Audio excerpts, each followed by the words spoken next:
How's it going, everybody? This is Joey of Underage Packers. Today I have an interesting video for you. We are officially into the offseason 1 weekend. Today I wanted to take a quick look at the upcoming contracts the Packers have, the pending contracts that they have to pay. There's quite a few stars, so I'm going to go through all the unrestricted free agents, all the restricted free agents. I'm going to clarify what those mean, who I think they'll re-sign, and what circumstances, and what players I think they'll let walk, unfortunately. Alright, let's start with clarifying a few terms here. Unrestricted free agent versus restricted free agent. Unrestricted free agent is pretty much a normal free agent. When a contract is coming up for a player that has signed an extension or a rookie deal. A restricted free agent is someone that is picked off the streets. Most likely undrafted free agents. Those restricted free agents can go out to the market, see what other teams offer them, but they have to come back to the Packers, and the Packers can either match that offer from the other team or let them walk.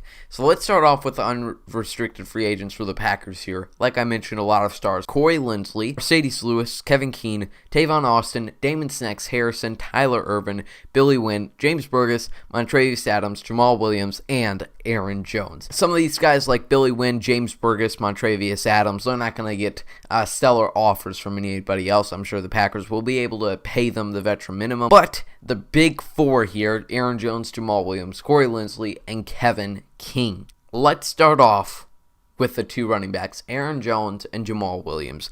Aaron Jones' Packers career most likely ended with a fumble that led to a Buccaneers touchdown in the NFC Conference Championship game. Very sad. I really doubt the Packers give Aaron Jones an extension, unfortunately, for two main reasons here.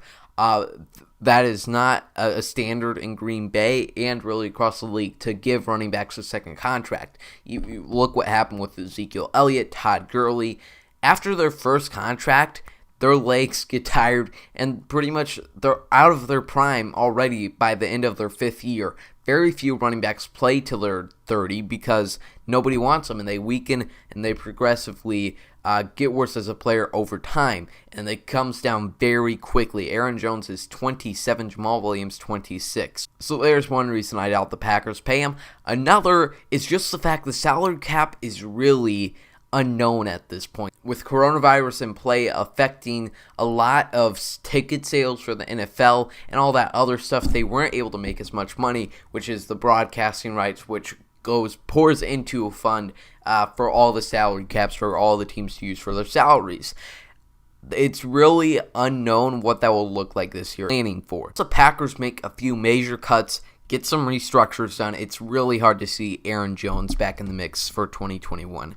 Jamal Williams, interesting one right here. You look at how he's used, how he could be used without Aaron Jones in the lineup is really interesting.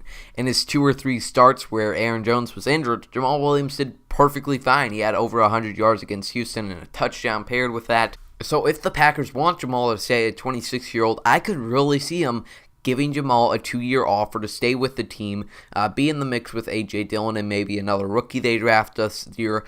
So Jamal Williams, I would say, has a better chance at getting re-signed than Aaron Jones. Aaron Jones, he wasn't happy with his talks with the Packers. He's been trying to get an extension since last March. They offered him top 5 running back money, which wasn't enough for him, and that's what led to the hiring of his new agent, Drew Rosenhaus. So I don't think Aaron Jones is going to be happy with the Packers offer him.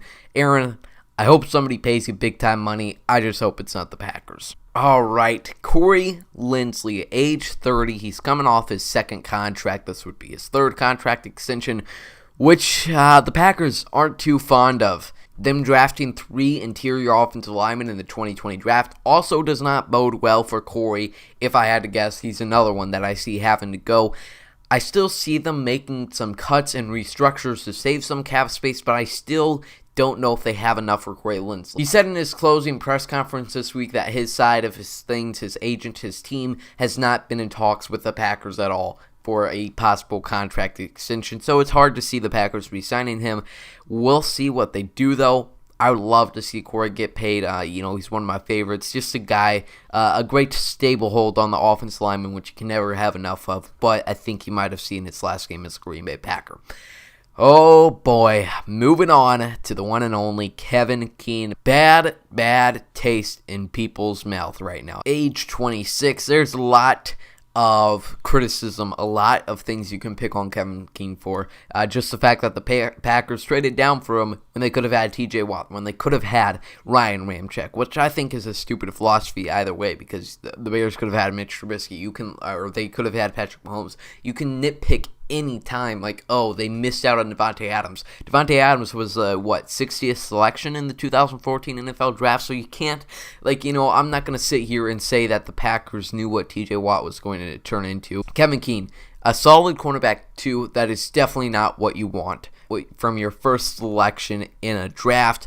I would be shocked. I would be pretty surprised if they re-signed Kevin King. If I had to guess, I'd say a team like the Jaguars, the Colts, the Jets, who have a lot of cap space, pay him big money just because you need 4 corners out there. Give a guy, I would say, if you want to put him at cornerback number 2, that's all right. He was paired with Jair Alexander in Green Bay, so we got a lot of the targets. So I would see him getting offers from somebody else. Okay, let's get to moving here. Let's do some quick ones. Mercedes Lewis, I don't know what happens with him. If he wants to play, I'm sure the Packers will give him a deal. Tavon Austin, he's gone. Damon Harrison, the Packers tried to sign him all offseason, and he did not want to play in the Colts. He got a chance to play 2 or 3 games, be a Super Bowl contender. That didn't end up working. He only got 15 snaps. I don't see him coming back to play for the Green Bay Packers. Tyler Ervin, I would love to see him back. We'll see. He's not going to get any startling contracts from any other team. I would love to see the Packers pay him again, especially if they're leaving Tavon Austin in the dust. Billy Wynn, James Burgess, Montravius Adams, like I mentioned earlier, veteran minimum. And there we are. There is all of our unrestricted free agents. Okay, a pretty short list of restricted free agents here. Tyler Lancaster, Will Redmond, Shannon Sullivan, Perry Nickerson, Robert Tonyan Jr., Tim Boyle Laser Show, and Raven Green. These guys you really don't have to worry about too much. Tim Boyle, he's probably going to be working on his 10-year, $200 million deal with the Green Bay Packers, or maybe he might try to compete with Patrick Mahomes, get 10 years, $600 million. The legend Tim Boyle right there. So like I mentioned earlier, these guys, they can negotiate with other teams. The Packers have the ability to match it no matter what. Tyler Lancaster, his role definitely decreased this past year as it was in 2019, but I definitely see them bringing him back as depth pieces. That's the same thing with a lot of guys. Will Redmond, Shannon Sullivan, once again, they're not going to be getting paid too much, too sexy of offers, I see them saying with the Packers. Perry Nickerson, if the Packers like him, we haven't seen him on the field at all, but if the Packers like him on the practice squad, if they like him as a depth piece, then I can definitely see them keeping him. Robert Tonyan, a very interesting one. I don't think any team is going to go too strongly after him. But he's 27 years old. He's very appealing. Just scored 11 touchdowns in a year. I just don't see a team going all in and wanting to pay him too much for one good year when he was undrafted free agent, tight end 2 or 3 all of his other years. I don't see him going all in, but I do see him staying with the Green Bay Packers. Tim Boyle, once again, nobody's going to pay him. So, preseason with Tim, hopefully, he'll show off his skills in preseason. The Packers will be able to trade him for 2 first-rounders. Raven Green, honestly, I have no clue. Should the Packers keep him? He's injured all the time. So, if he can stay on the field, I do see them bringing him back. But, his role is definitely decreasing. He could be one that doesn't make the 53-man roster. We have one more to go. Exclusive rights free agents.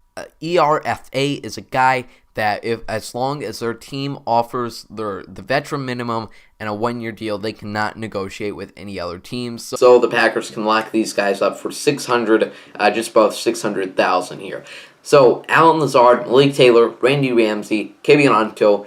Just with how long they've kept some of these guys like Yash, like Kabion, like Ramsey, and Malik Taylor, I see them bringing them all back with Alan Lazard, obviously. It's going to be interesting either way. We got a long offseason ahead of us. Who knows? Maybe I'll be wrong about Aaron Jones, Corey Linsley, or hopefully not Robert Tonyan, but it will be a long, interesting offseason. Make sure you subscribe to Underage Packers because me and Big B will have all that coverage for you no matter what they do at 1265 Lombardi. That's all I got for you today. Go Pack, go.